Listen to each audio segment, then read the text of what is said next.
The envelope arrived with the morning mail drop at Forward Operating Base Chapman, delivered by a helicopter that had dodged mortar fire to reach our remote position in eastern Afghanistan. Among routine communications and care packages was a certified letter addressed to me, postmarked from Raleigh, North Carolina, from the law offices of Davidson and Associates. I opened it in the relative quiet of our communications bunker, surrounded by the constant hum of radio chatter and the distant rumble of armored vehicles. Inside were divorce papers filed by my wife of 8 years, Linda, citing differences and requesting immediate dissolution of our marriage. The filing was dated 3 days earlier, carefully timed to arrive while I was 7,000 miles away, leading combat operations in one of the most dangerous provinces in the country. The petition was comprehensive and strategically crafted, requesting the house, half my retirement benefits, and substantial spousal support based on her sacrifices supporting my military career. Her attorney had clearly advised her that filing while I was deployed would create maximum leverage, assuming I'd be too focused on survival to mount an effective legal response. What Linda didn't realize, couldn't possibly know, was that I had been anticipating this exact scenario for the past 4 months. The encrypted flash drive hidden in my gear contained documents that had been prepared by my own attorney, filed with the appropriate courts, and set to activate the moment Linda made her move. She thought she was executing a surprise attack while I was vulnerable and distracted. In reality, she had just triggered a comprehensive legal strategy that had been lying dormant. Waiting for exactly this moment, I walked outside the bunker, checked my secure satellite phone, and sent a single coded text message to my brother Marcus back home. Package delivered. Activate Phoenix Protocol. Then I returned to my duties, leading a reconnaissance mission into Taliban territory, while my wife's carefully planned ambush was about to collide with preparations she never suspected existed. In the Army, we call it defeating the enemy with his own timeline. Linda had chosen her moment perfectly.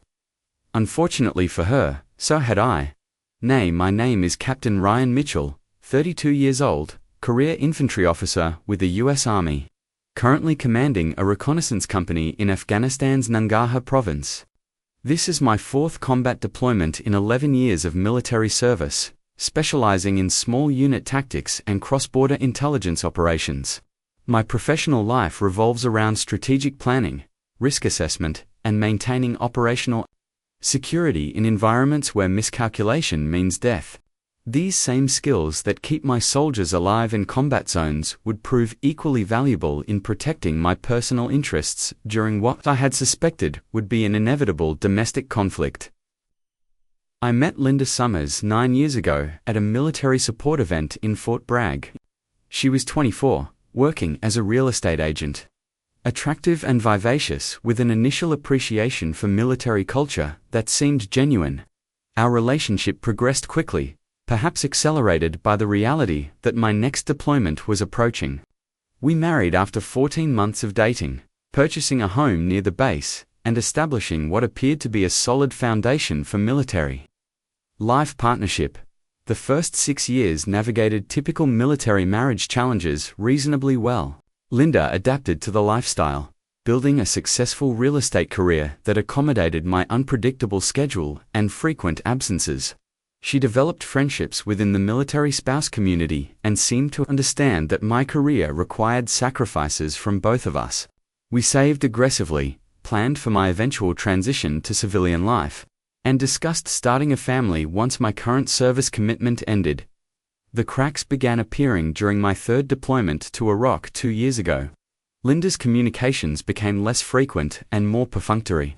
Her interest in my work diminished while her focus on her own career and social life expanded significantly. When I returned after 15 months overseas, the adjustment period was noticeably more difficult than previous reunions. Linda had grown more independent and seemed less interested in reintegrating our lives as a partnership. Still, we worked through the challenges with counseling and renewed commitment to spending quality time together. Linda suggested we renovate our house as a project to rebuild our connection, which consumed most of my leave time and savings over the following year. When this 4th deployment was announced, 18 months leading reconnaissance operations in Afghanistan, Linda's reaction was notably different from her previous supportive responses. "I can't keep putting my life on hold," she said during one of our final conversations before I deployed. 18 months is too long this time. I need to think about what I really want. I understood her frustration and tried to address her concerns, even exploring options for a shorter deployment or different assignment. However, my specialized skills were specifically needed for this mission, and declining would have effectively ended my military career. We agreed to take things as they come and maintain communication throughout the deployment. The first 3 months proceeded normally. Regular video calls, emails about daily life, shared planning for leave visits. Linda seemed to be handling the separation adequately, maintaining her real estate work and social connections. However, subtle changes in our communication patterns triggered my operational security instincts around month 4. Linda's video calls became less frequent, often cancelled due to work commitments or scheduling conflicts. Her emails grew shorter and less personal. Most concerning, her responses to direct questions about future plans became evasive or non-committal. When I asked about potential visits during my mid-deployment leave, she suggested postponing decisions until things became clearer. In military intelligence, these types of communication pattern disruptions often indicate operational compromise or deceptive practices. While I had no specific suspicions about Linda's activities, my training made me naturally alert to anomalies in information flow. I began paying closer attention to available data sources. Financial records accessible through our joint accounts revealed the first concrete evidence of concerning changes. Linda's spending patterns had shifted significantly. Increased entertainment expenses, purchases at locations I didn't recognize, and substantial charges at high-end restaurants and bars. Most notably, she had begun making regular payments to a personal trainer and had purchased expensive clothing and jewelry without mentioning these expenditures during our conversations. Social media analysis provided additional indicators. Linda's posting frequency about our marriage decreased dramatically, while posts about personal growth and living authentically increased. Photo metadata showed images taken at events and locations she hadn't mentioned. Most significantly, she appeared in other people's social media posts with individuals I didn't recognize, including one man who appeared consistently across multiple occasions. 5 months into the deployment, the pattern became unmistakable. When Linda cancelled our scheduled video call to attend what she described as a work conference in Charlotte, however, credit card records showed hotel and restaurant charges in Myrtle Beach during the same weekend, accompanied by someone who shared expenses consistently with her recent spending patterns. At this point, my military experience clearly indicated potential relationship compromise. Whether Linda was having an affair, planning to leave the marriage, or simply struggling with the deployment in ways she couldn't communicate, didn't matter as much as the reality that our partnership was operating under false assumptions and my legal position was potentially vulnerable. Rather than confront Linda directly, which would have eliminated my ability to monitor the situation and prepare appropriately, I began implementing protective measures through my brother, Marcus, who held my power of attorney for certain legal and financial matters during deployment. I contacted Robert Henley, a family law attorney in Fayetteville who specialized in military divorce cases, for confidential consultation about asset protection and legal preparedness while deployed. The consultation was conducted through secure communications to maintain operational security. Based on the patterns you're describing, Robert confirmed after reviewing the financial irregularities and communication changes, there are reasonable grounds for concern about marital stability. North Carolina requires evidence of fault for advantageous divorce settlements, so documentation of any misconduct could be crucial. Robert outlined a comprehensive strategy for protecting my interests while remaining deployed in a combat zone. Most importantly, he advised me to begin systematically documenting evidence of financial irregularities, communication inconsistencies, and any other behaviors that might support claims of marital misconduct if legal proceedings became necessary. The strategy included several key components. First, establishing a complete financial audit trail showing Linda's inappropriate use of marital funds during my deployment. Second, documenting her deceptive communications about her activities and whereabouts. Third, preparing preemptive legal filings that would automatically activate if she initiated divorce proceedings.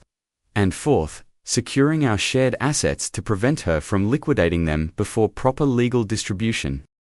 7 months into the deployment, I implemented what Robert and I codenamed the Phoenix Protocol, a comprehensive legal framework that would remain dormant unless Linda filed for divorce, at which point it would automatically activate to protect my interests and present counterclaims based on documented misconduct. The Phoenix Protocol included several elements Linda had no knowledge of: a detailed forensic accounting of her financial misconduct during my deployment, documented evidence of her deceptive communications, a counter-petition for divorce based on adultery and financial impropriety, and requests for attorney fees and punitive asset division based on her violations of marital duties while I was serving in combat. Most importantly, Robert had prepared injunctive relief that would freeze our shared assets and prevent Linda from selling our house or accessing my military benefits pending proper legal proceedings.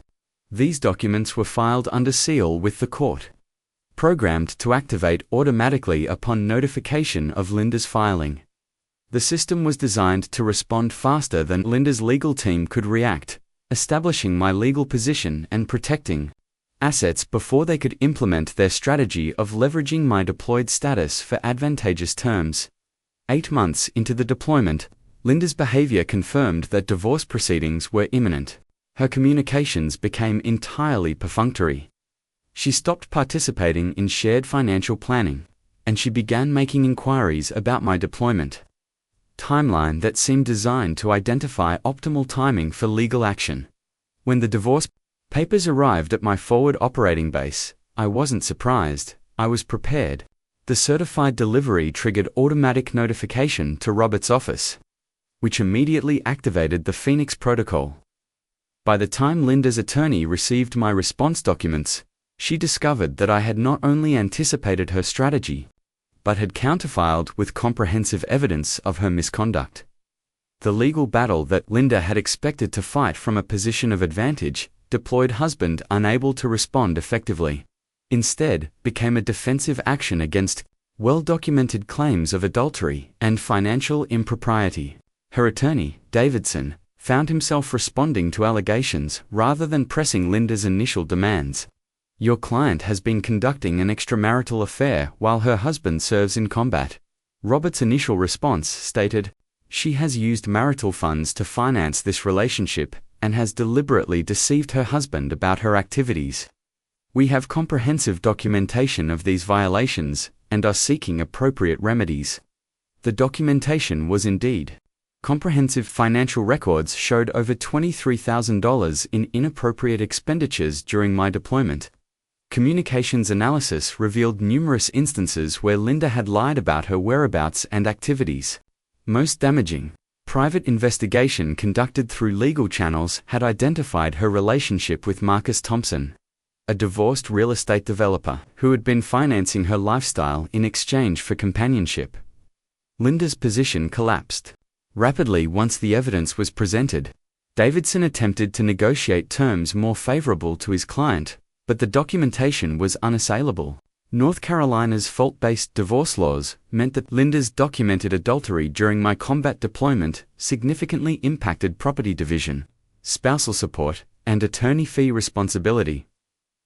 The final settlement, reached while I was still deployed, awarded me the house, the majority of our shared assets, and recovery of funds Linda had inappropriately spent during her affair. She received minimal spousal support for a limited period, and was responsible for reimbursing marital funds that had been diverted to support her relationship with Thompson. Most satisfying was the provision requiring Linda to publicly acknowledge her misconduct in the final decree, a detail Robert included both for legal clarity and personal accountability. Her attempt to portray herself as the victim of military lifestyle demands was directly contradicted by documented evidence of her deceptive and unfaithful behavior. When I returned from deployment 6 months later, I found our house exactly as I had left it, legally secured and financially protected through the Phoenix Protocol. Linda had moved in with Thompson, though I later learned their relationship had deteriorated rapidly once the financial support she provided through my earnings was no longer available. The divorce was finalized 2 weeks after my return, with Linda appearing chastened and avoiding direct contact beyond necessary legal proceedings. Her attorney attempted to appeal certain provisions, but withdrew when faced with the prospect of additional evidence being introduced during extended litigation. Looking back on the experience, I recognized that the marriage had been deteriorating before this deployment began. Linda's affair and financial misconduct weren't spontaneous reactions to military stress, but logical extensions of a gradual emotional withdrawal that had been developing for months.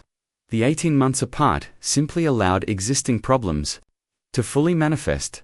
The intelligence and planning skills that protected me legally weren't invasive surveillance, but professional application of pattern recognition to available information.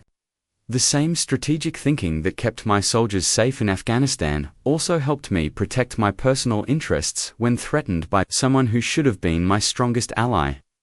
Most importantly, the disciplined approach to evidence gathering and legal preparation ensured that when Linda's attack came, it was defeated decisively rather than creating prolonged conflict. Her attempt to leverage my deployed status for advantageous divorce terms instead resulted in consequences that reflected the true nature of her actions. 1 year after the divorce was finalized, I was promoted to major and offered a staff position that would keep me stateside for the foreseeable future. I had begun dating again, more cautiously but with greater appreciation for authentic partnership. The house had been renovated according to my preferences, removing all traces of Linda's influence and creating space that reflected my individual priorities. The experience reinforced valuable lessons about operational security in both military and personal contexts. Trust requires verification, even in marriage. Preparation prevents panic, whether facing enemy action or domestic betrayal. And sometimes, the people closest to us represent the greatest operational risks. My wife filed for divorce while I was in a war zone. She didn't know what was already in motion, a comprehensive legal strategy that had been prepared for exactly her chosen moment of attack. The Phoenix Protocol wasn't revenge, but professional preparation, designed to protect legitimate interests while I focused on my mission. Responsibilities. The most important outcome wasn't defeating Linda in court, but maintaining operational focus. During critical military operations while ensuring personal security, the same training that made me effective in combat zones proved equally valuable in protecting myself during the most significant personal crisis of my life. Today, remarried to a woman who understands and respects military service, I recognize that Linda's betrayal ultimately led to a better life built on authentic partnership rather than convenience. The skills that kept my soldiers and me alive in Afghanistan also prevented my personal destruction during domestic conflict. Proof that proper training and discipline serve us well in all life's battles.